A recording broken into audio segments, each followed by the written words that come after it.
Okay, so I just quickly want to show you how you can make this sort of faux medieval binding without having to sew these actual strings or cords into the binding, because that can just take a little extra time and I just don't find it necessary. I mean, if you want it to be absolutely like authentic and perfect, you can do that. There's like videos out there, but this is just how I do it.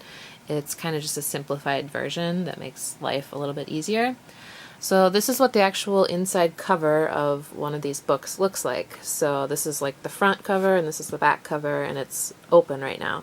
So you can see the cords that I use here. You can use however many you want. I just use some jute, and then you need to measure your spaces out for your cords however you want, like however many you're going to use depends on how big your journal is and all that stuff. And then I poke holes with an awl at each of the measurements I did, and make sure it's a big hole because this jute is really hard to pull through. I use a needle and then I add sort of a makeshift threaded eye for it so that I can pull it through, and then I use like a wooden dowel or something. I wrap the thread around to like pull it because it gets really stuck. So that's kind of the hardest part.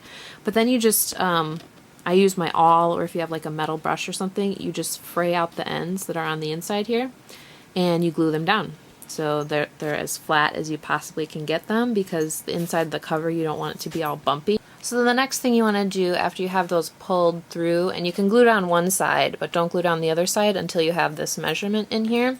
So I put my text block in the actual covers like this, and then I pull it around until I have the right tightness I want. And then I pull all of these so that it's, each of these cords that are still loose on the inside, I pull it so that it's tight and creates a nice, perfect measurement. And then when you have any excess, you can cut off, and you just do the same thing, fray it out and then glue it down. And then as a final step that you don't have to do, but I do just to keep the cords kind of straighter, is I cut these little triangles into the chipboard of the cover so that they have a little bit of an easier time like turning around these corners. You don't have to do this at all. You can leave it. This one I don't think I cut the triangles, but it just helps a little bit to keep them straight. And then I also just glue down this side for extra security and stability. Just underneath the rope here I add a little dab of glue, and then I just let that dry. So that's how I do that sort of faux medieval binding look.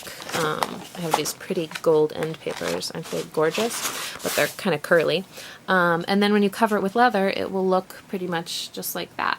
It'll look like the real deal, even though it's not the real deal at all. It's just a little trick.